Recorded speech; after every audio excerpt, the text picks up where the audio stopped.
Salmo 139.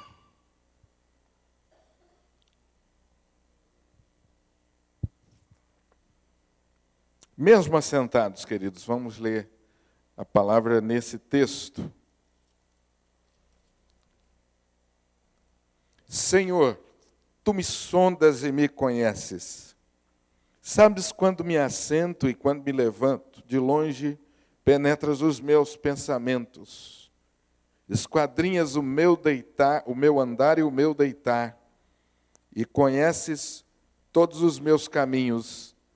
Ainda a palavra não me chegou à língua, e tu, Senhor, já a conheces todas. Tu me cercas por trás e por diante, e sobre mim pões a mão. Tal conhecimento é maravilhoso demais para mim, é sobremodo elevado, não o posso atingir. Para onde me ausentarei do teu espírito? Para onde fugirei da tua face? Se subo aos céus, lá estás. Se faço a minha cama no mais profundo abismo, lá estás também.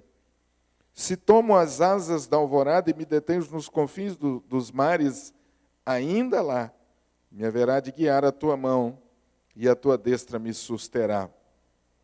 Se digo, as trevas com efeito me encobrirão, e a luz ao redor de mim se fará noite, até as próprias trevas não te serão escuras.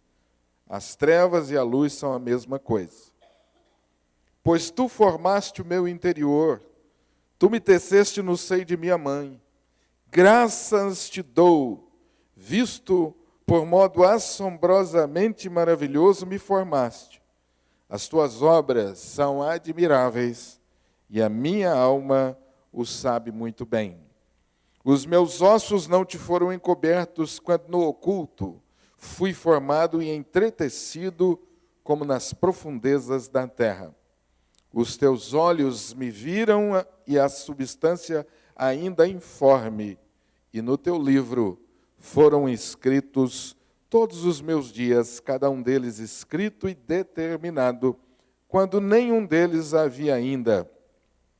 Que preciosos para mim, ó Deus, são os teus pensamentos, e como é grande a soma deles. Que Deus abençoe. Vamos ler até aí o verso 17, que Deus abençoe essa palavra e possa aplicar nos nossos corações mais uma vez. Amém? Vamos orar mais uma vez, feche seus olhos para orarmos. Senhor Deus, quando abrimos a Tua palavra mais uma vez, pedimos ao Senhor, humildemente, que abras o nosso entendimento, Senhor. E que a Tua palavra, Senhor Deus, possa, de uma maneira muito especial, encontrar lugar nos nossos corações. Abre o nosso entendimento, eu te peço mais uma vez, a fim de que possamos compreender com mais profundidade as Tuas verdades acerca da nossa vida. E que possamos sair daqui, ó Deus, mais convictos acerca das Tuas verdades. Possamos sair daqui melhores do que como entramos, mais cheios de fé, de esperança, de bom ânimo, sobretudo para com o Senhor. Nós te pedimos isso e te oramos em nome de Jesus. Amém e amém. Eu queria destacar os versículos de número 13. Por favor, novamente, olhe esses versículos do Salmo 139. Versículo 13, pois tu formaste o meu interior, tu me teceste no seio de minha mãe. Agora eu queria que vocês lessem comigo o verso 14 juntos. Graças te dou, visto por modo assombrosamente maravilhoso me formaste. As tuas obras são admiráveis e a minha alma o sabe muito bem. Eu só achei que vocês leram muito baixo. Eu queria que vocês lessem esse texto de acordo com que o texto foi escrito. Veja que aí é uma palavra de gratidão, mas é uma gratidão feita de uma maneira mais profunda. Vocês observaram as palavras? Vamos ler de novo, mas assim, pensando bem nas palavras. Vamos lá? Graças te dou, visto por modos assombrosamente maravilhoso me formastes, e as tuas obras são admiráveis, e a minha alma o sabe muito bem. Amém? Não sei se você já havia orado desta maneira, que o salmista ora. Não sei se você já havia parado para pensar nessa gratidão que o salmista aqui está expressando a Deus. A gente agradece por tantas coisas. A gente agradece pela saúde, a gente agradece por uma conquista realizada, por um problema que foi resolvido e você não tinha perspectiva. Mas você já parou para agradecer porque Deus te fez do jeito que você é? Presta atenção na minha pergunta. Você já parou para agradecer porque Deus te fez do jeito que você é?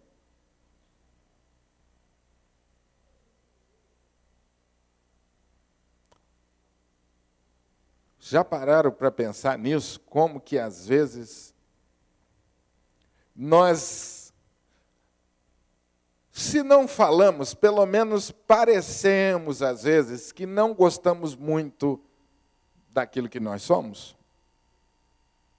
Nós sempre estamos querendo ser diferentes. E eu queria falar com você hoje sobre autoestima. É disso que o texto está, de certa forma, me levando a pensar. Como eu me vejo. Talvez se eu pudesse dizer para você, descreva a você mesmo. Você não teria tanta dificuldade para descrever a você mesmo. Eu diria assim, que nós temos uma relativa facilidade. Descreva você mesmo. Eu tenho 1,80 m, eu tenho 80 quilos, isso e aquilo, eu tenho cabelos grisalhos, eu tenho cabelo moreno, eu tenho os olhos assim. Dessa forma você está descrevendo ou está falando de você mesmo de forma descritiva. Essa é a sua autoimagem. Mas se eu perguntasse para você, agora faça uma descrição avaliativa. Não apenas descreva as suas características, mas se autoavalie. O que você acha de você mesmo? Há uma diferença entre autoimagem e autoestima. A autoimagem é essa descrição primeira que nós fazemos. Características gerais. Não entramos no mérito. Agora, a autoestima é a avaliação que nós temos de nós mesmos. Sabe o que eu acho interessante nesse texto? Que às vezes passa desapercebido? É que ele diz assim, Senhor, eu te dou graças, porque o Senhor me fez de uma maneira... Ele não diz maravilhosa, você viu o texto? Olha aí o texto, que palavra que ele diz? Assombrosamente maravilhosa.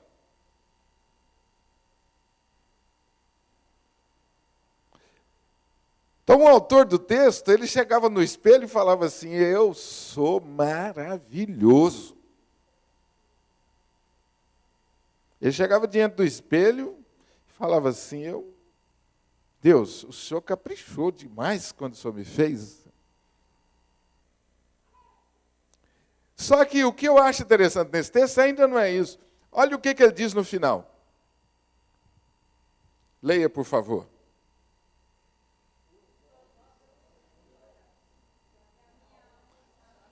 Olha que coisa interessante. A minha alma sabe muito bem. Tem uma passagem no Velho Testamento também, quando os Moisés envia os espias para olhar a terra de Canaã. E eles voltam para fazer um relatório daquela terra. Vocês estão lembrados desse episódio? Então, o primeiro relatório, os primeiros foram negativos, você lembra? Só o de Josué e Caleb foram positivos. No relatório negativo dos espias, no final do relatório, eles dizem assim: éramos aos nossos olhos como gafanhotos. Ou seja, eles estavam convictos de que eles eram gafanhotos, e eles não estão nem dizendo do que os outros estão pensando deles. Eles estão dizendo, nós mesmos é que pensamos isso. Vocês estão entendendo? Eles não disseram assim, ó, o inimigo nos afrontou, dizendo que nós não somos nada. Não foi isso que eles falaram. Ele falou assim, nós mesmos achamos que nós não somos nada. Nós somos um zero à esquerda. O problema da autoestima, ou da baixa autoestima, não é bem o que os outros pensam de nós, mas é, sobretudo, o que nós pensamos.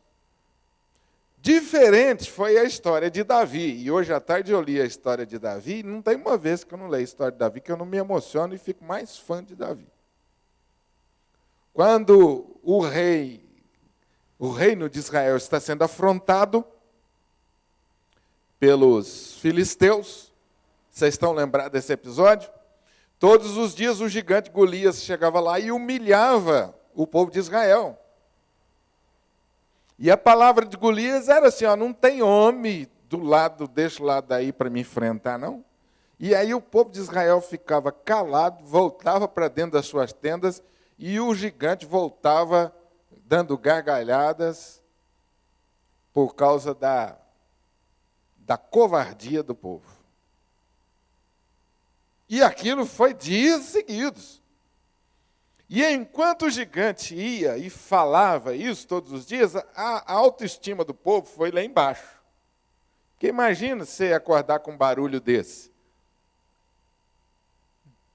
Imagina, toda madrugada, um baita de um gigante, todo armado até os dentes, chegar e falar essas coisas. Imagina a vergonha dos pais perante os filhos. Todo dia você acorda com barulho. Vocês não valem nada, vocês são uns covardes. Alguém vai se levantar para batalhar contra mim? Todo mundo. Então vocês são os covardes. E virava as costas. E aquilo foi passando. Eu imagino que os meninos devem virar para os pais, ô pai, e aí, como é que nós vamos fazer? Meu filho, fica quieto aí, vai orar. Porque aqui em Israel não tem homem para enfrentar esse camarada aí não, fica quieto aí. E aí aparece no cenário o Davizinho, 18 anos, se apresenta para o rei e fala, ô rei, eu quero ir lá matar esse camarada, enfrentar ele. O rei falou, você ficou louco, menino? Você vai lá? Como que você vai lá? Ele falou, não, porque eu tinha, cuidando das ovelhas do meu pai, tinha um leão, eu fui lá e agarrei na barba dele, joguei ele no chão, e depois veio um urso também, e o Senhor me deu força para vencer o leão e o urso. E assim como Deus me deu força para vencer o leão e o urso, em nome dele eu vou lá e vou matar esse camarada. E Saul não tinha outra solução, a verdade é essa, Saul não tinha outra solução. E Saul falou assim, então vai lá, seu doido. Saul não sabia nem quem era Davi. Porque depois que Davi venceu, foi que Saul perguntou de quem que ele era filho.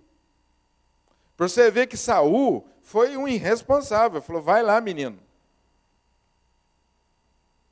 Na hora que Davi, isso aqui eu já estou fazendo uma interpretação razoável, virou as costas, estava na porta, Saul virou para o servo dele e falou assim, para a vergonha não ficar grande, pelo menos coloca uma armadura nesse menino aí, coloca a melhor armadura que tem, para depois não falar que eu não ajudei, não fiz nada, dá a minha armadura para ele. E o servo foi lá, experimentou a armadura em Davi, e Davi voltou e falou assim, ó, esse negócio não dá para mim não, rei. E aí o rei falou, então, meu filho, ó, se vira, já fiz o que eu podia. Quando o gigante saiu de novo para humilhar o povo, diz o texto que quando o gigante foi vindo, Davi saiu das fileiras e foi ao encontro dele. Davi não esperou que o gigante viesse ou chegasse, não. Ele saiu ao encontro dele. E o gigante, enquanto vinha, quando ele viu Davi, 18 anos, diz o texto, ruivo e de boa aparência. Não era menino de guerra. Então o gigante Golias olhou e falou assim, isso é uma provocação. Vocês estão achando que eu sou algum cachorro? Vocês vão me derrotar com um pedaço de pau? Você mandar uma criança desse, um menino bonito, fisionomia bonita, você não está acostumado a pegar na espada, não está acostumado a guerrear, e deu gargalhada. Quando ele fez essa humilhação, Davi olhou para ele e falou assim, olha, hoje mesmo eu vou cortar a sua cabeça e vou dar aí para os animais, em nome do meu Deus. Por que eu estou querendo fazer essa comparação com você? O que é uma pessoa que tem a autoestima equilibrada? Davi. Depois que Davi foi para a luta e venceu, foi que Saul perguntou, você é filho de quem? Que Saul começou a dar valor a ele. Quando Davi chegou para espiar aquela situação, o irmão mais velho de Davi deu um sabão nele. Falou, ô moleque, o que você está fazendo aqui? Você veio aqui para ficar rindo da gente também? Volta para lá, moleque, de onde você veio. Essas foram mais ou menos as palavras que o irmão dele falou. Você é um moleque, você veio aqui para rir da gente, vai embora. O que você está fazendo aqui? Quer dizer, Davi, quando o profeta foi lá para passar os filhos de Jessé em revista, Davi não estava, porque nem o pai de Davi acreditava que ele um dia podia ser rei. Ele não estava lá. Mas veja a cabeça de Davi, a autoestima de Davi.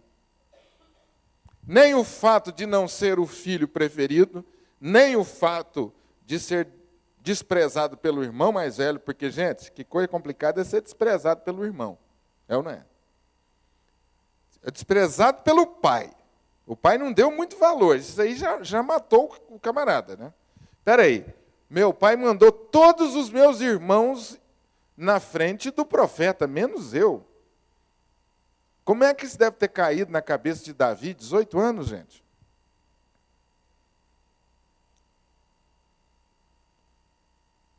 Depois, ele vai lá ver a guerra, o irmão dele humilha ele, Saul não acredita nele, ele recebe a humilhação do gigante, e nada disso destruiu a autoestima de Davi.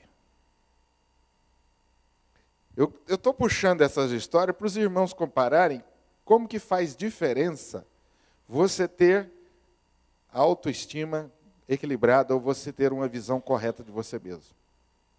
Quando você tem visão correta de você mesmo, você é ousado, você é corajoso, você é confiante em você e em Deus.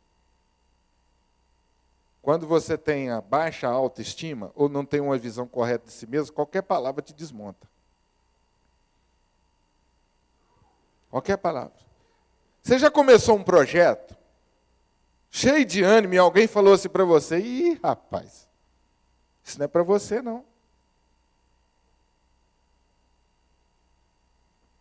O menino que resolveu fazer faculdade de medicina, mas a concorrência é muito grande, foi falar com o pai dele falou, meu filho, você nunca vai passar, escolhe uma coisa mais fácil. Você não tem capacidade para isso. Quantas vezes? E aí mata o negócio na raiz.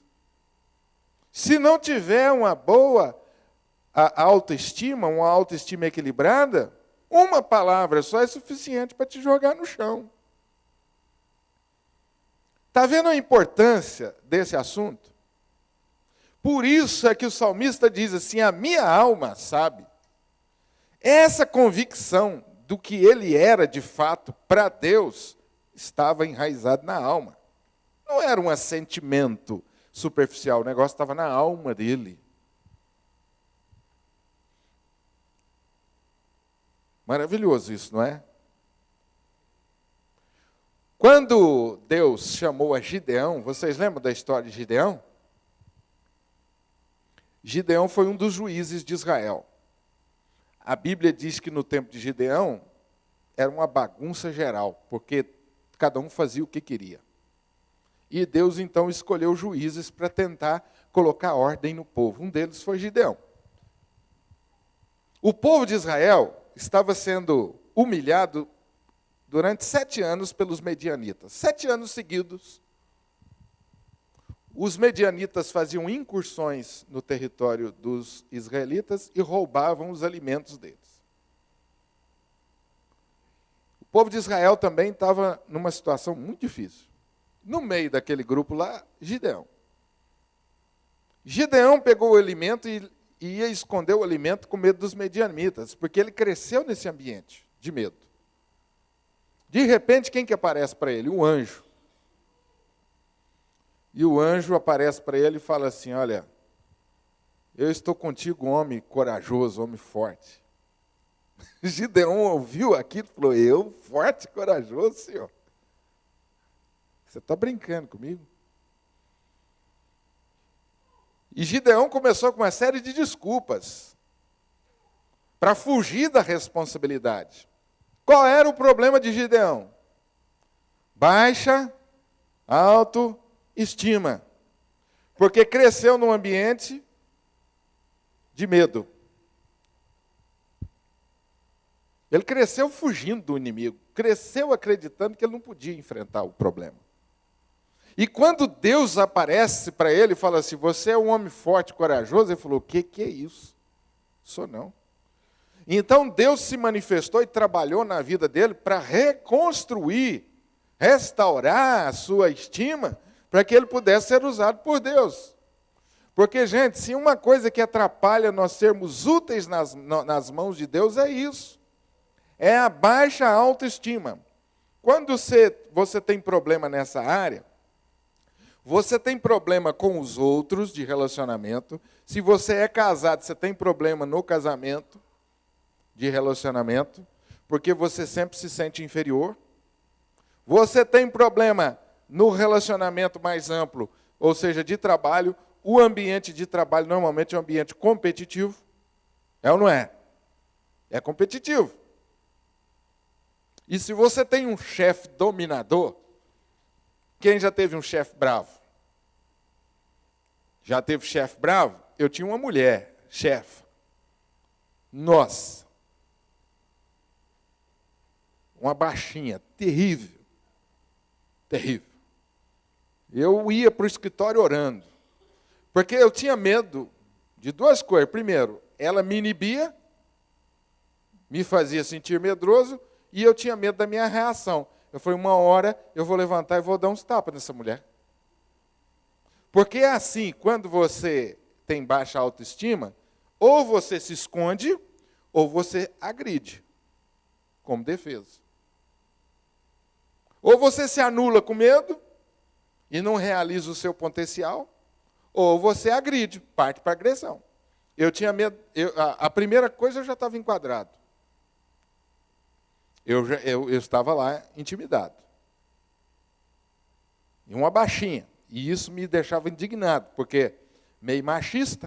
Eu falei, não é possível, estou perdendo para uma mulher que bate na minha cintura. Não é possível. Que tipo de homem eu sou? Mas eu não conseguia reagir. E eu tinha medo do outro lado. Falei, se não, uma hora eu vou pegar minhas coisas e vou embora. E aí, sei lá o que vai dar, né? Abandono do trabalho, sei lá o que for, eu vou agredi-la. Então, quando nós temos problema de baixa autoestima, nós temos problema em todas as áreas. E quando você tem alguém próximo a você, principalmente no trabalho, um chefe assim, complica mais as coisas. E às vezes, há casos que a pessoa tem que pedir demissão, porque ele não consegue realizar o seu potencial. E quanto mais cobrança, pior fica. O sentimento de inferioridade, ou complexo de inferioridade, isso é considerado pela psicologia uma enfermidade. Porque isso pode se tornar uma coisa tão complicada, tão séria, que atrapalha você em todas as áreas da sua vida. E aí a psicologia já identifica isso como enfermidade. A primeira vez que esse termo apareceu na psicologia foi por Alfred Adler, que foi discípulo de Freud. Foi Freud que desenvolveu uma teoria sobre isso, que mais tarde acabou sendo reconhecido, de fato, como um problema. E, em linhas gerais, o que é o complexo de inferioridade ou a baixa autoestima? É quando você não reconhece o seu próprio valor. Em síntese, é isso. Você não reconhece o seu próprio valor. Você não reconhece a sua importância e nem a sua competência. A palavra de Deus em Romanos tem uma palavra muito bacana sobre isso, maravilhosa, que diz assim: não pense de si mesmo além do que convém. Romanos capítulo 12. Não pense de si mesmo além do que convém. Ou seja, não se sinta inferior aos outros, porque isso não é o que convém. Mas também não se considere o quê? Superior aos outros, porque também isso não convém. O que é o ideal? É o equilíbrio. É você ter a visão de você mesmo conforme Deus. E esse, muitas vezes, é o nosso problema.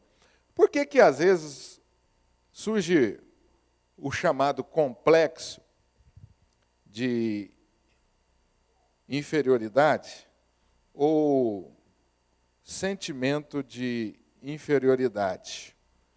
Por que surge isso?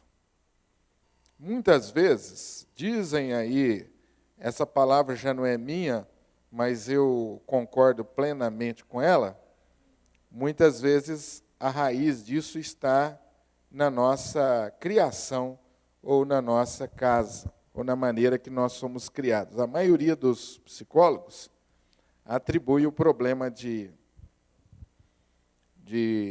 autoestima oriundo da forma com que nós fomos tratados ou que nós fomos criados. Então eu vou falar algumas coisas para você e deixa o Espírito de Deus levar você, à luz do que diz o Salmo 139, a olhar para você mesmo.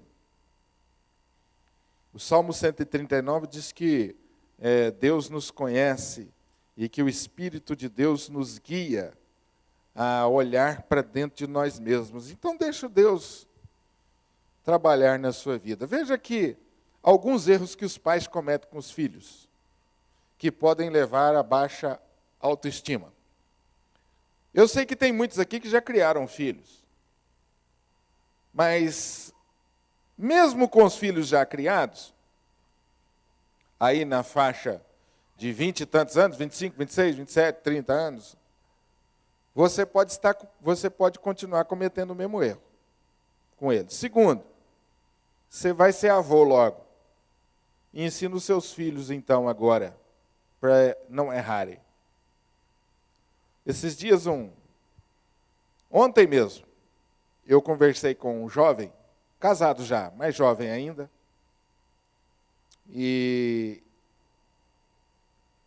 ele estava contando algumas das suas peripécias, e alguém próximo dele, que tinha sido como que um segundo pai para ele, disse assim: Honório, quando eu conheci esse rapaz, ele era um menino muito revoltado.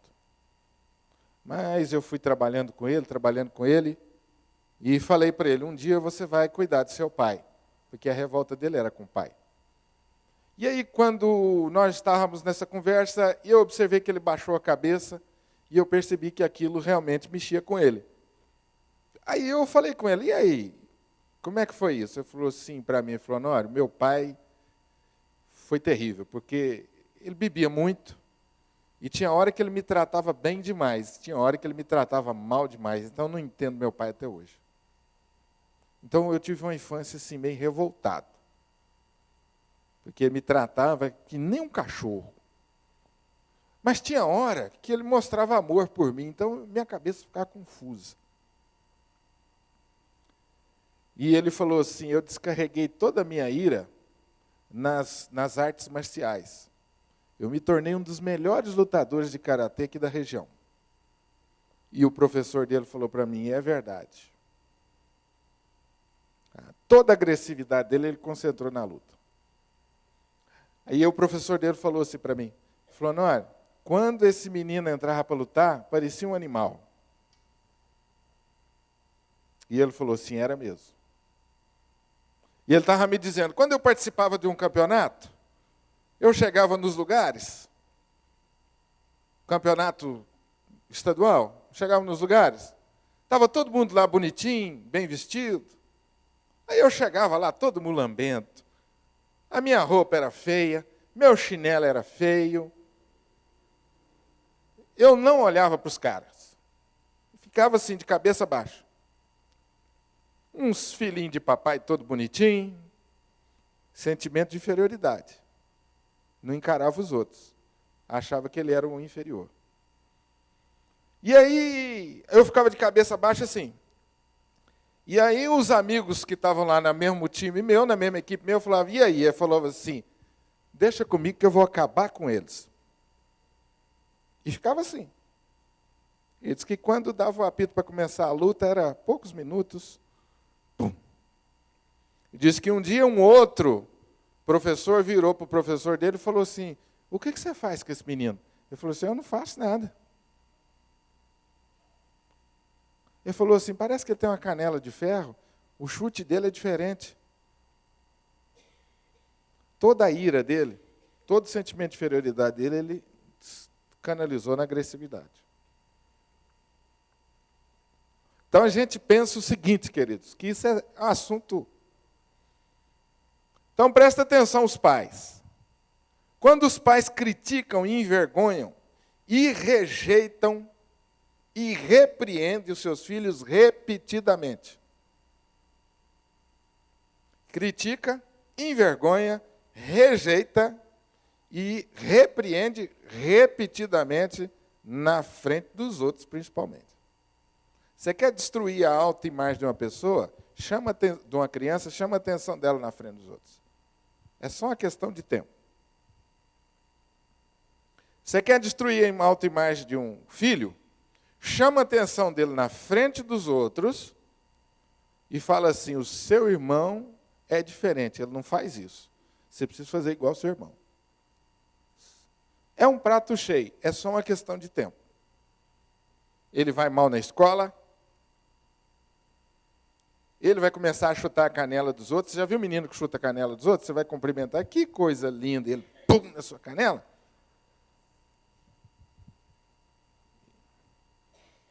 Quando eu cumprimento o menino que eu não conheço, eu já fico assim à distância, para preservar minha canela. Coisa linda do titi, e aí é o que eu vejo que é manso. Porque tem uns que se o chute pegar na sua canela, você está lascado. Ele não está nem aí.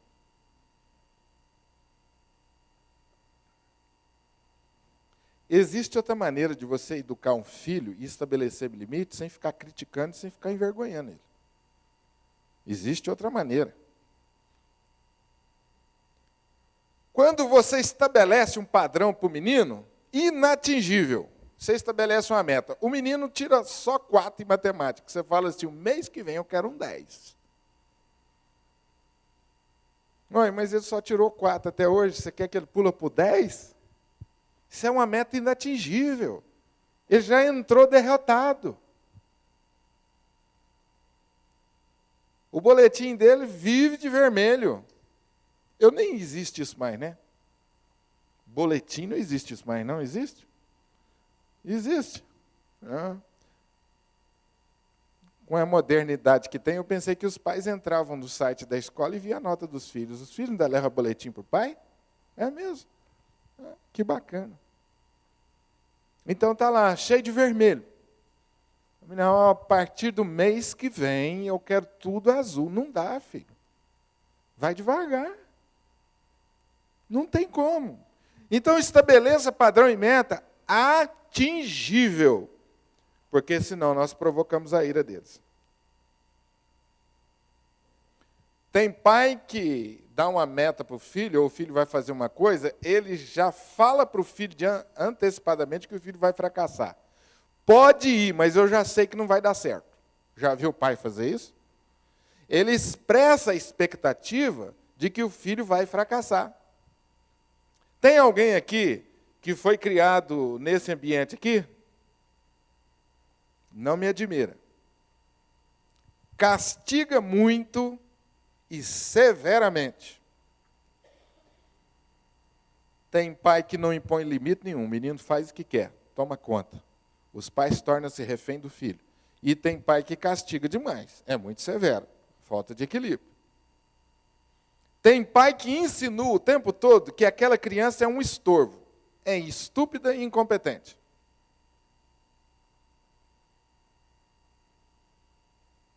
Tem pai que fica contando para o filho assim, meu filho, a gente estava esperando uma menininha. Inclusive o bercinho era rosa, as roupinhas tudo rosa, e você chegou, mas está bom. E que o menino cresce contando essas histórias, ouvindo essas histórias. E aí, de repente, chega um tio que tem uma menininha, aí o pai abraça aquela menininha e faz carinho, o menino olha para aquilo e fala assim, eu não vou ter vez não, eu tinha que ter nascido, era mulher. O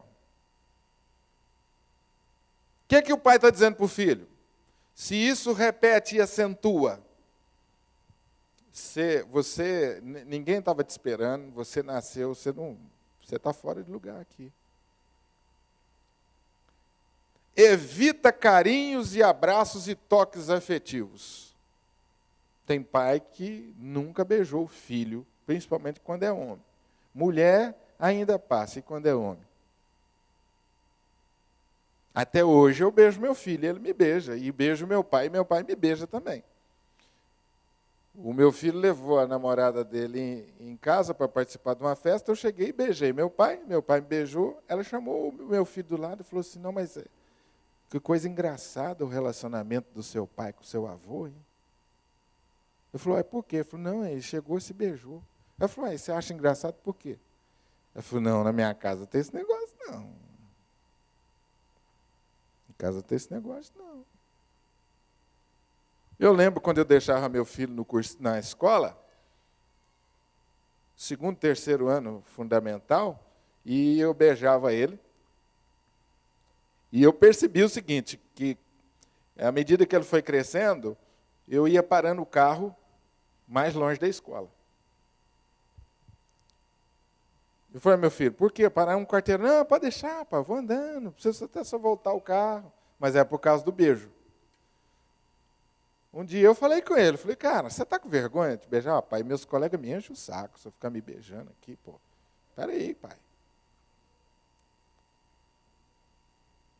Graças a Deus ele passou essa fase.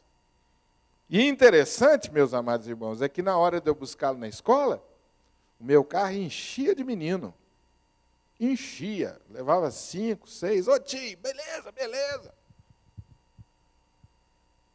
Ô Silveira, seu pai é maneiro, hein? Quer dizer, o relacionamento deles com os pais era longe, não tinha nenhuma liberdade. Por essas coisas você vai percebendo. Pais que superprotegem e dominam as crianças de modo que elas fracassam mais tarde, quando tem que se virar sozinha. Esse aqui é um problema que eu tenho visto demais. Pais que superprotegem os meninos. E às vezes essa superproteção vai até quando o menino está moço, vai casar, está lá o pai e a mãe. Mãe superprotetora é uma sogra terrível. Não queira uma sogra mãe superprotetora. Ore a Deus. Porque a competição é brava. E o quanto que atrapalha o menino, mãe superprotetora e pai superprotetora. E nós temos essa tendência, né, de oscilar entre os extremos. Ou superprotegemos ou largamos para lá.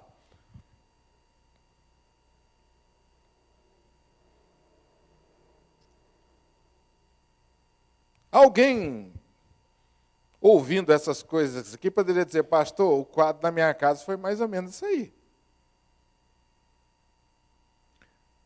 Eu converso, às vezes, de aconselhamento, já de casais ou de jovens que vão se casar, e eles falam para mim, pastor, eu não fui criado assim, não, em casa não tinha. Meu pai não me abraçava, não me beijava.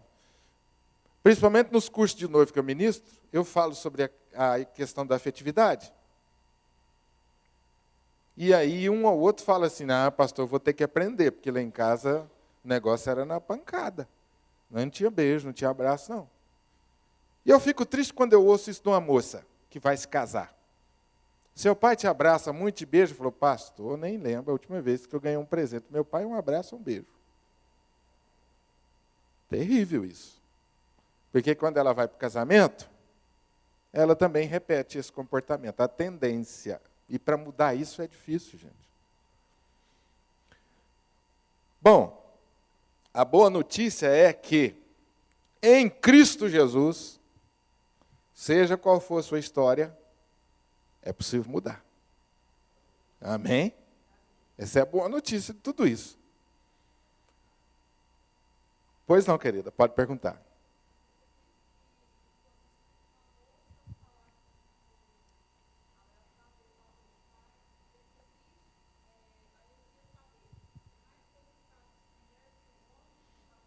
As duas coisas. Tudo igual. Porque as mulheres reclamam que os maridos não são afetuosos. Essa queixa vem muito mais das mulheres, de maridos não afetuosos. Porque a mulher é um pouco mais aberta a isso, à afetividade, ao diálogo, à conversa. Elas são muito mais abertas e elas têm muito mais facilidade para demonstrar seus sentimentos. Então, qualquer jeito é complicado. Eu sinto quando eu vejo uma moça assim, exatamente porque as mulheres sentem. Mulher sente mais do que o homem quando não há afetividade. Então, uma moça que foi criada sem afetividade, ela sente muito. Entendeu?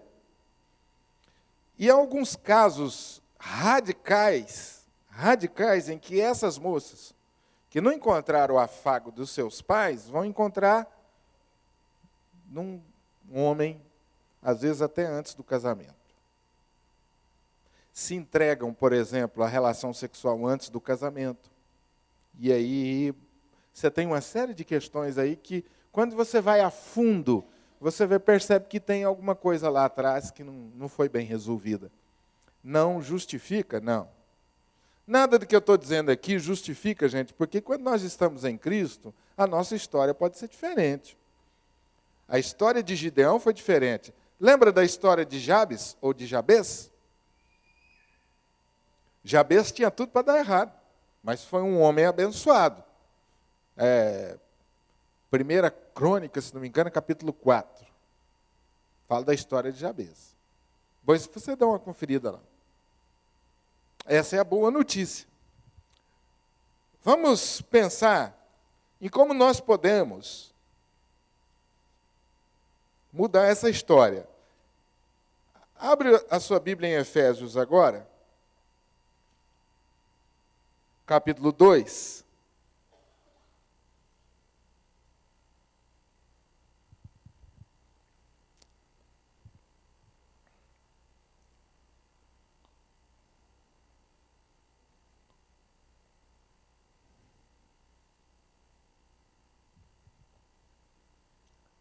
Eu conto histórias para vocês, às vezes, da minha relação com os meus filhos, e eu considero uma relação saudável.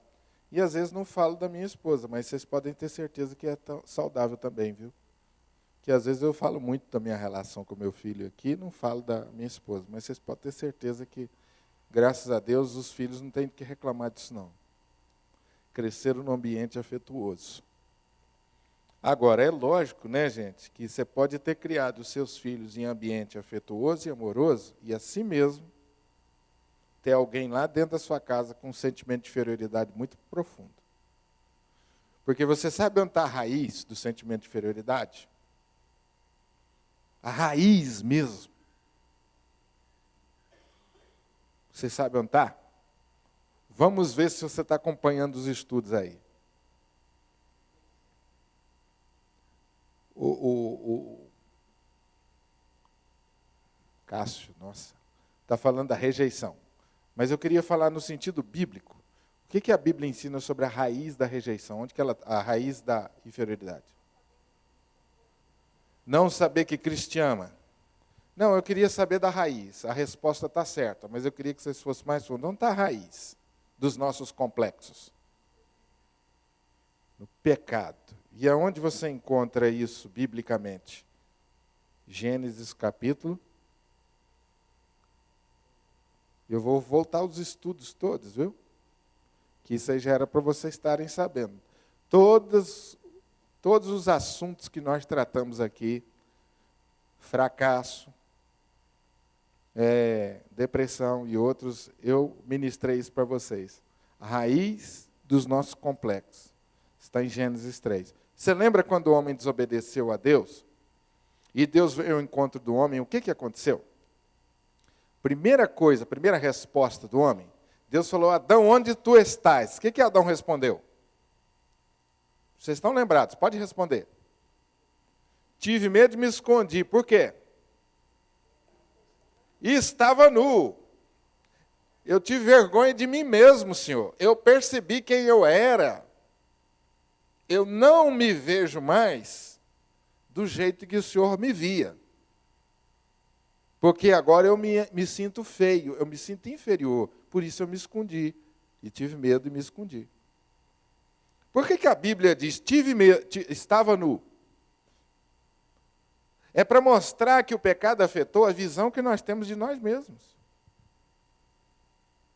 Então a raiz está no pecado, ou está na nossa relação com Deus. Quando nós corrigimos a nossa relação com Deus, nós vamos tendo condições de melhorar essa situação. Por isso, quando a gente fala assim, quando nós estamos em Cristo, a gente pode mudar o jogo. Nós estamos falando disso. O seu problema de relacionamento com Deus foi resolvido. Você agora está em Cristo. Então, agora você pode olhar para você mesmo como Deus olha. Você pode confiar. E você pode agora ter uma autoimagem de si mesmo mais equilibrada. O que queria falar, Cássio?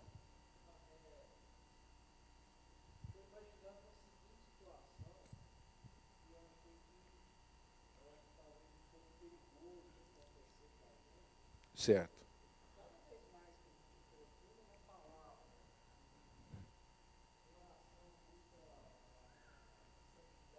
Certo. Um confronto com a nossa natureza pecaminosa, diante Certo. da santidade de Deus, nesse Certo. exercício. Aí me veio à mente, bom, mas se você não souber ter sabedoria e discernimento, você às vezes pode aumentar a sua baixa autoestima. Sim. Porque se a gente for sincero, né, como muitas partes da palavra de Deus, a gente vai ter que admitir com muita frequência que quão miserável homem que sou. Uhum. Né, pobre, cego e nu. Uhum. Então, assim, eu não sei se está correta a colocação, mas é importante fazer esse exercício, ao meu ver, mas também com foco no resgate, né? Ou seja, com foco, bom, apesar de eu estar nessa lama toda, o Senhor escolheu me amar. Isso aí. Mas é esse que está o ponto. O Cássio colocou uma coisa que é importante. Quando você, vou repetir o que ele falou, porque muitos não ouviram, estava sem o microfone. Quando você se dedica à consagração e santificação, o Cássio diz que isso pode, de alguma forma, se você não fizer isso com sabedoria, aumentar a sua baixa autoestima. Por quê? Parte do nosso relacionamento com Deus, o fluir desse relacionamento, vem da convicção de que você não vale nada. Não é? Por que eu corro para Deus, me lanço nos braços dele? Porque eu entendi que sozinho estou perdido, que eu não posso salvar, que eu sou um miserável pecador, e a Bíblia tem palavras aí muito pesadas sobre isso. Esse é um lado da coisa. E agora, se você não tiver sabedoria e olhar para você e tratar essa relação com Deus biblicamente, você só vai enfocar isso. Que você não vale nada e nunca vai valer. Só que a Bíblia não diz só isso. Então aí você precisa ter um enfoque mais correto. E é isso que eu queria mostrar para vocês, sobre alguns textos da palavra e alguns princípios bíblicos. Efésios capítulo 2, versículo 10. Olha o que a palavra de Deus diz. Vamos ler juntos? 2:10.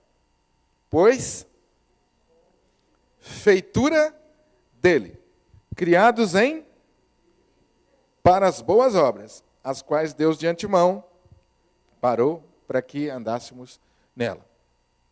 Primeiro princípio bíblico, a primeira verdade bíblica é que você é criatura de quem? De Deus. Olha o que o salmista no 139 diz. Senhor, eu te dou graças pelo modo assombrosamente maravilhoso que o Senhor me fez. Embora o pecado tenha afetado gravemente a minha vida, isso não anula a beleza da criação. Amém? Esse é o equilíbrio que eu preciso ter. Eu fui afetado tremendamente pelo pecado. E sem Jesus eu estou perdido. Isso não anula a beleza e a perfeição com que Deus me criou. Pelo contrário, quando eu entendo a beleza da criação, eu me volto mais para Deus.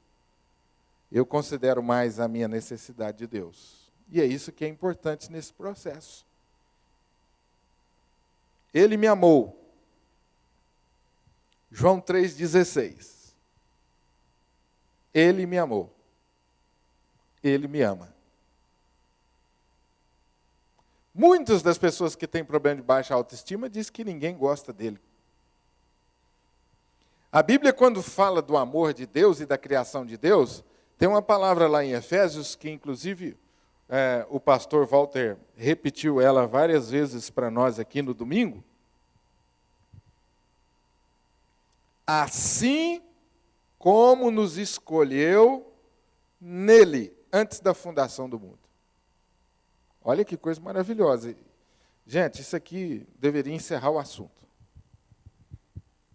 Ah, mas eu não fui escolhido. Ah, mas meu pai não me escolheu. Ah, mas meu pai não me preferiu o outro. Mas isso e aquilo. Meu irmão, espera um pouquinho. Antes da fundação do mundo, Deus escolheu você. Acabou, cara. Isso deveria encher o nosso coração. Ah, mas o papai falou para mim que estava esperando uma menininha. Espera aí. Não é o seu pai nem a sua mãe que escolhe. Deus escolheu você, cara. Você veio, meu filho, mas nós não estávamos te esperando. Já vi o pai falar isso demais para filho. Você veio numa época difícil, porque a gente não estava te esperando. Sua mãe errou as contas. Antigamente tinha muito isso, não tinha? Sua mãe errou as contas. Bem, não erra as contas, não. Escapuliu. Não. Você é fruto do plano de Deus. E o texto diz que Deus assombrosamente maravilhoso, Ele fez você do jeito que você é. Essa é uma parte do texto que às vezes a gente não pensa.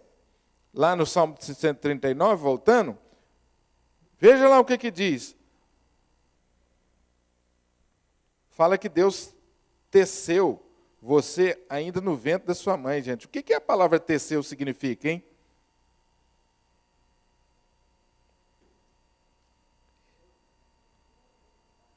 Teceu. Quando você fala teceu, você está se referindo ao quê? A uma coisa que foi feita carinhosamente, de uma forma única, não é? Foi tecido, você foi construído nos seus mínimos detalhes. Então, quando antes da fundação do mundo, Deus planejou. Não, eu vou fazer agora a Trindade reunida, Pai, Filho e Espírito Santo. Falou assim, quem que nós vamos fazer agora? Não, agora nós vamos fazer o Cássio. Aí o filho falou assim, ô senhor, eu acho que ele deveria vir assim, mais claro, clarinho.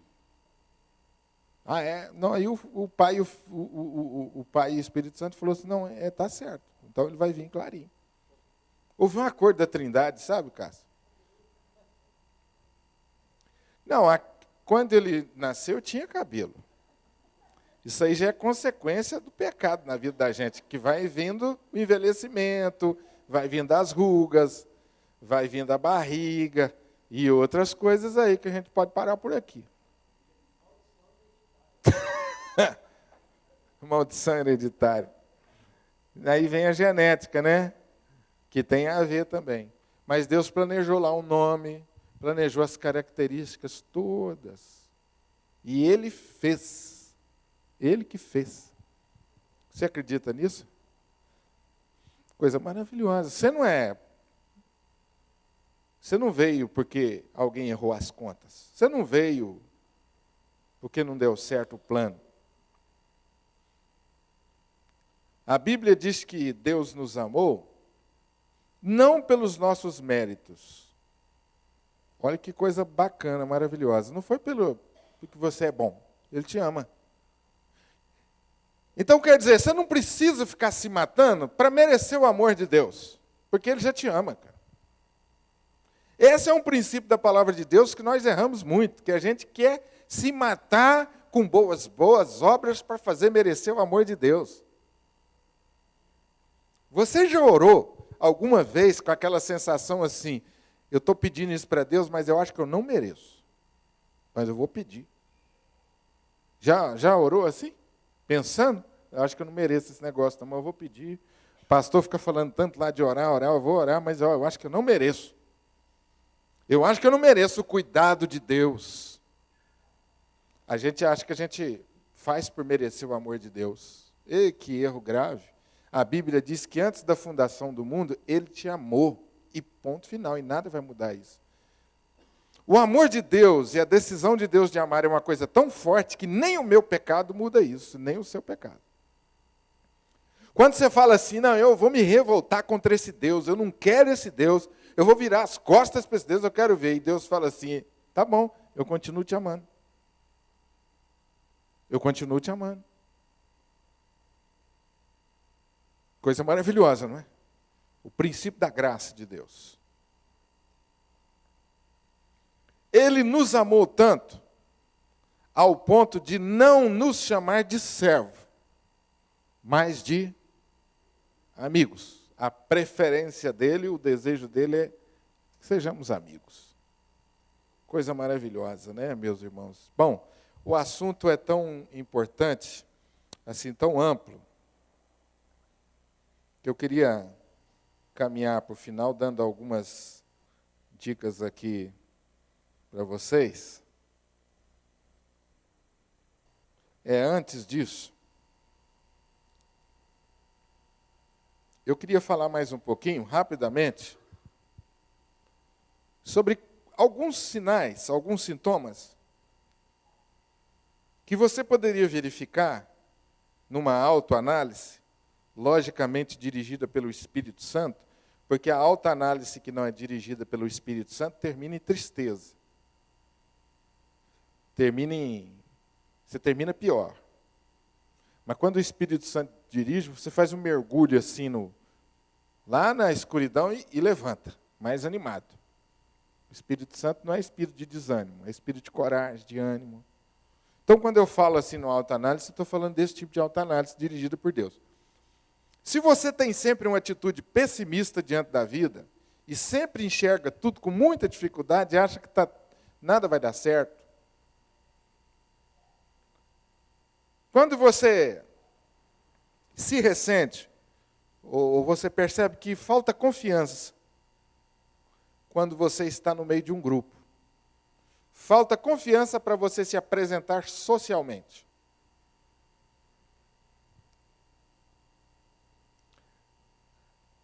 Quando você precisa de uma muleta. Fulano, eu vou lá para aquela reunião da turma, você podia ir comigo? Por que não? Eu tenho medo de chegar sozinho, morro de vergonha. Você já chegou num lugar onde você não conhece ninguém? E aí, você olha assim, você fica pensando, e aí, hein? Como é que eu vou fazer? E se o povo não gostar de mim? E se eu falar bom dia e ninguém me responder? Eu tinha esse problema comigo. Isso para mim era sério na minha vida, muito sério. E até hoje eu tenho que lutar contra isso. Só que eu acho que às vezes eu fui para o outro extremo. Tem hora que eu falo demais e brinco demais. Mas eu tinha um problema sério com isso. Eu chegava num ambiente social assim, falava assim, e agora? Travava. Se eu chegar ninguém me conhece, se eu não for aceito. O que as pessoas vão pensar de mim? Aí começa. Isso trava você. E aí você já vai com aquela ideia de que as pessoas não vão gostar de você. E aí alguém pergunta, e aí, como é que foi? Você fala assim, não gostei daquele povo lá não. Por quê? Eu falo, não, o povo olhou para mim com uma cara diferente. Não, mas eles falaram alguma coisa? Não, ninguém falou nada, só olharam para mim. Espera aí. Já ouviu isso? Ninguém falou nada, pode ser que a turma te adorou, mas você achou que eles não gostaram, e por causa daquela cara que eles fizeram lá, às vezes a pessoa até com dor de cabeça, dor de barriga, fez uma cara ruim, você pensou que era para você. Falou, fulano, você hoje está com uma cara ruim, qual o problema seu comigo? Não, é que eu estou com uma dor de cabeça, não tem problema com você não, já aconteceu isso com você? Você já acha que a pessoa está contra você. Eu estou dando para você aqui alguns sintomas dessa autoimagem. Excesso de preocupação com o que as pessoas acham de você, com a opinião alheia. Excesso. Todo mundo tem um pouquinho de preocupação. Mas quando você se preocupa demais, isso trava você. Demasiada preocupação com a aparência. Vai lá, veste uma roupa, aí faz assim, eu vou chegar lá na igreja, o que o pessoal vai falar dessa roupa? Não, peraí, eu vou lá trocar. Vai, troca, olha no espelho, o que o pessoal lá da igreja vai falar dessa roupa? Não está boa não, vou lá trocar. Aí troca de roupa umas 4, 5 vezes. Qual que é essa preocupação? O que os outros vão achar de você? E aí, quando tem alguém por perto, você faz o quê? Fulano, o que você acha? Aí a pessoa fala assim, você está bonito. Você fala, mentira. Mentira, eu estou bonito, não. Você está falando isso para me agradar. Marido e mulher, acontece isso demais.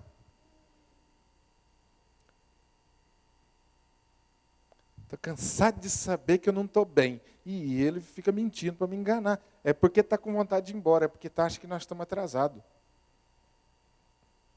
Tem gente que você elogia ele não sabe receber um elogio. Como também não sabe receber uma crítica, né? Porque quem tem baixa a autoestima, gente, tem muita dificuldade com crítica. A pior coisa que existe para quem tem baixa autoestima é uma crítica. Então, ô Julinho, o que você acha? Cantei bem domingo? Você não pode falar a verdade. Não, eu acho que se foi até bem, mas tem umas coisas que você podia melhorar. Poxa vida, o Julinho falou que eu cantei mal demais. Não, não foi isso que ele falou. Ele falou que você cantou bem, mas tem umas coisas que você podia melhorar. Não é, Julinho? Aí a pessoa já entende o quê? Que você falou que cantou mal demais. Baixa a autoestima. O Julinho sentou no... Ô, Julinho, eu estou imaginando uma cena aqui. O Julinho sentou no banco, a turma está cantando. Aí ele estava com dor de cabeça.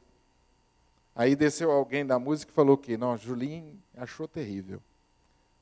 Por que não? Ele estava com a cara ruim demais. Nós cantamos mal demais. Aí chega alguém e fala assim, a música foi uma bênção. Eu falei, não está falando só para agradar. Mas, nossa, Por que não? Porque o Julinho estava com a cara ruim. Ah, coisa que acontece demais, gente, quando a gente está em equipe, esse tipo de interpretação. Aí você tem problema de relacionamento com as pessoas, e o pior é quando a gente acaba culpando as pessoas por isso. Senso de masculinidade, isso aqui eu aprendi com psicólogo, eu sinceramente não sabia. Senso de masculinidade ou feminilidade direcionados apenas para as conquistas sexuais. São pessoas tentadas a sempre usar o sexo como arma. Interessante isso aqui. Uma coisa que eu não havia pensado.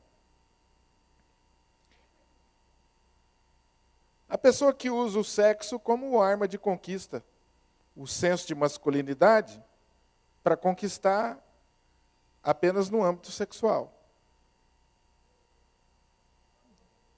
Valoriza excessivamente isso. Coloca todas as suas fichas nesse aspecto, porque a relação social envolve uma série de coisas, inclusive a sexualidade, mas a pessoa só foca na sexualidade. Ou seja, eu estou num grupo, eu fui aceito por quê? Porque eu sou bonito, porque eu sou um cara que sei conversar bem, por causa das características nessa área de conquista. Entendeu? Eu posso todas... E muito ruim, ela compensa. Ela compensa nisso aí, direciona sempre para esse lado aí. Desprezo ao presente. Focaliza mais os sucessos passados ou focaliza demais aquilo que pode vir a acontecer. Então a pessoa nunca olha para o presente como otimismo. O passado foi melhor que hoje e o futuro vai ser melhor do que hoje. O que você vê hoje? Ah, está tudo ruim. Baixa autoestima. A pessoa não sabe valorizar ou estar contente com aquilo que conquistou. Ou está no passado, ou está no futuro. Incapacidade para aceitar elogios. E tem alguns que falam assim, não, eu sou assim porque eu sou uma pessoa humilde. Falsa humildade. Incapacidade para aceitar elogios. É uma pessoa normalmente insegura e cheia de complexo. Mais um. A pessoa não desenvolve, melhor dizendo, hábitos de comportamento vitorioso. A pessoa sempre vê antecipadamente a derrota e o fracasso. Chega, né? Eu vou terminar falando para vocês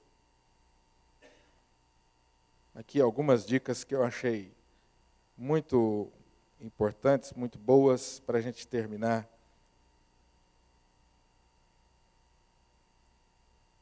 Reconheça que você foi planejado na eternidade. Você não é fruto do acaso. Deus planejou você com cuidado. Reconheça que Deus ainda não terminou a sua obra em você. Efésios capítulo 2, versículo 10, diz que você é um poema, feitura de Deus, um poema inacabado. Eu acho maravilhoso isso. A língua grega nos permite expressar melhor do que a língua portuguesa. Na língua grega tem verbo no presente, verbo no futuro e verbo no passado. E verbo que aponta para uma ação que está se realizando. Então, nesse texto, ela está apontando para uma ação que está acontecendo. Ou seja, Deus criou você e ainda não terminou a obra, Ele está trabalhando em você. E isso vai se completar no dia final. Jeremias 18:6 diz que você é como um barro nas mãos do oleiro, que é Deus. Filipenses capítulo 1, versículo 6 diz que você é boa obra. Aquele que começou, boa obra há de completá-la. Reconheça que a sua existência é para o louvor da glória de Deus. Por que você se acha tão inadequado e tão inferior? Porque talvez você ainda não entendeu que você existe não é para agradar os outros ou a si mesmo, mas para agradar a Deus. Então, mude o foco para Deus, para agradar a Deus e viver para agradar a Deus. Pense nessas palavras de 1 Pedro capítulo 2, verso 9. Como Deus se dirige a nós. Raça eleita.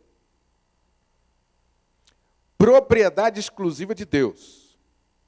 Com o fim, com o propósito de anunciar as virtudes daquele que nos chamou das trevas para a luz. Ou seja, Deus está dizendo assim, meu filho, você é escolhido, uma escolhida, e eu dei a você um propósito de existência. Você existe por uma finalidade. Somos valiosos aos olhos de Deus. Deus nos criou à sua imagem e semelhança. Essa é outra coisa que deveria encerrar o assunto. Criados à imagem e semelhança de Deus. Pai, Filho e Espírito Santo olharam para si mesmos e falaram assim, vamos criar o homem. E aqui eu estou interpretando, talvez alguém da Trindade, um dos três, perguntou assim, como que nós vamos fazer? E alguém respondeu, igual a nós. Tão perfeito e tão bonito e tão belo igual a nós. Olha que coisa maravilhosa. Encerra o assunto. Criados à imagem e semelhança. O texto de Deus, o texto lá diz, façamos o homem a nossa imagem e semelhança. Foi uma conversa da Trindade, uma resolução da Trindade. Pai, Filho e Espírito Santo. É maravilhoso isso.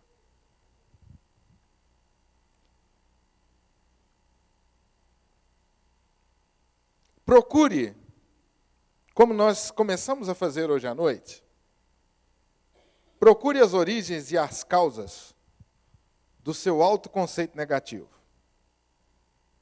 Vou repetir. Em oração, em estudo da palavra, lendo livros, tem uns livros bons, procure onde está a raiz do autoconceito negativo que você tem de si mesmo. De onde vem esse complexo de inferioridade? Talvez tenha vindo de experiências do passado. Como nós já falamos aqui, sobre a forma que você foi criado. Lembre-se, em Cristo, nós somos mais que vencedores. As circunstâncias não foram as melhores, mas a palavra diz que você pode vencê-las. A Bíblia diz que quando nós estamos em Cristo, nós somos feitos novas criaturas.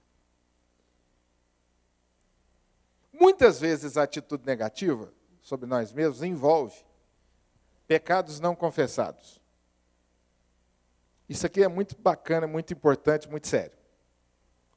Pecados não confessados, que a gente vai guardando e acumulando, vão gerando em nós uma imagem negativa. Estão entendendo? Hoje você está em Cristo, mas tem uma série de problemas que você deixou para trás que você não resolveu. Eu achei muito bonita essa história. Deixa eu terminar contando para vocês. O assunto é maravilhoso, eu me empolgo com esse assunto, mas o nosso horário já vai dando. Como Deus trabalha na nossa vida. O missionário Diniz, já trouxe ele aqui na igreja algumas vezes. Ele teve uma vida antes de se converter muito complicada, envolvido em prostituição, drogas e tudo que vocês pensarem de pior ele fez. Mas Deus trabalhou a vida dele, ele se converteu e tornou-se missionário, de família de missionários. Os pais são missionários. E ele se dedicou a alcançar pessoas em cenários chamados hoje de alternativos. Prostitutas, drogados, esses grupos da sociedade que tem, né? Punks e por aí afora.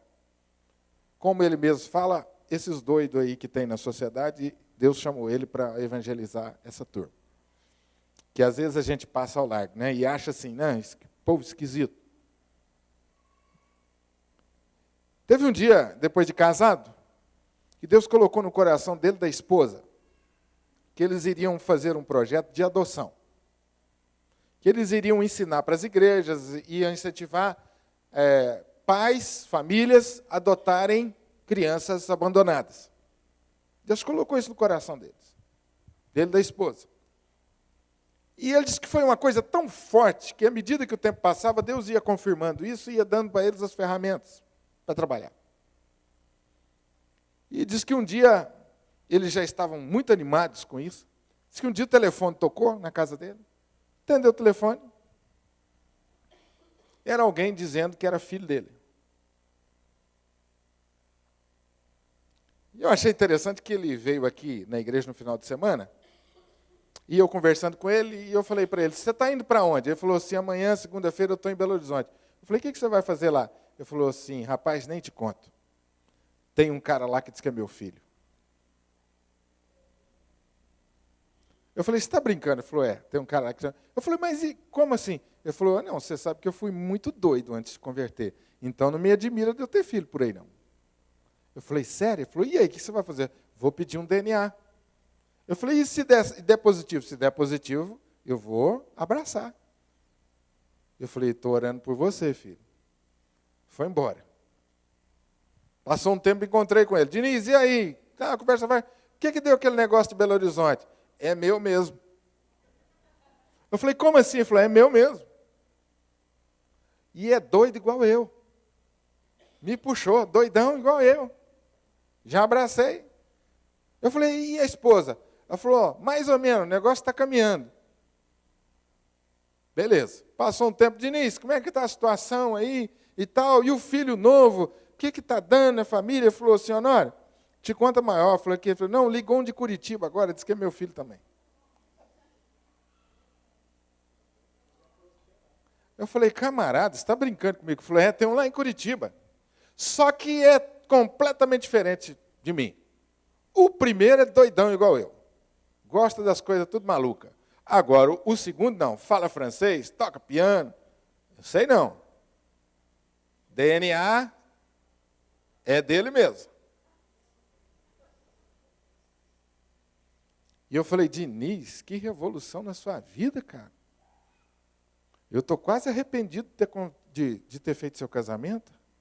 Que eu fiz o casamento. Estou quase arrependido. Que furada você pôs sua mulher? Ela falou, não, está tudo em paz. E nós estamos vendo a mão de Deus nisso. Eu falei, como assim?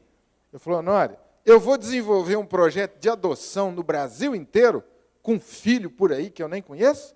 Então Deus me fez acertar as coisas que eu deixei no passado. E agora eu posso desenvolver o projeto. Os meninos estão lá dentro de casa de vez em quando, está uma festa só. Um tocando piano falando francês, o outro falando besteira igual eu, e está uma farra só. E nós estamos tentando lá a viver junto. Mas você sabe o que eu achei maravilhoso, gente? É Deus levando ele a acertar, que ficou lá. E acertou, está acertando. Então, às vezes, coisas do passado que nós não acertamos, estão pendentes. Vai lá e acerta. Porque isso pode estar, o inimigo pode estar usando isso na tua vida para te atrapalhar. E pode estar gerando em você mesmo essa baixa autoestima, esse complexo. Pecado não resolvido é uma bomba que explode dentro da gente mesmo. Amém? Ore confessando a Deus. Ore confessando a Deus o seu pecado. Pastor, que pecado é esse? Esse sentimento que você está brigando, de baixa autoestima, é pecado. Que você não está olhando para você mesmo como Deus olha. Peça a Deus que perdoe você por isso.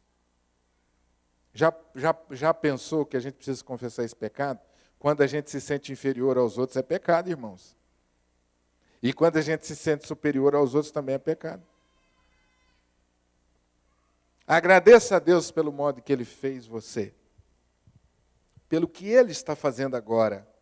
Não só em você, mas através de você. O plano de Deus para a sua vida, meu irmão, começou na eternidade. Você não é um projeto de última hora. Que Deus te abençoe.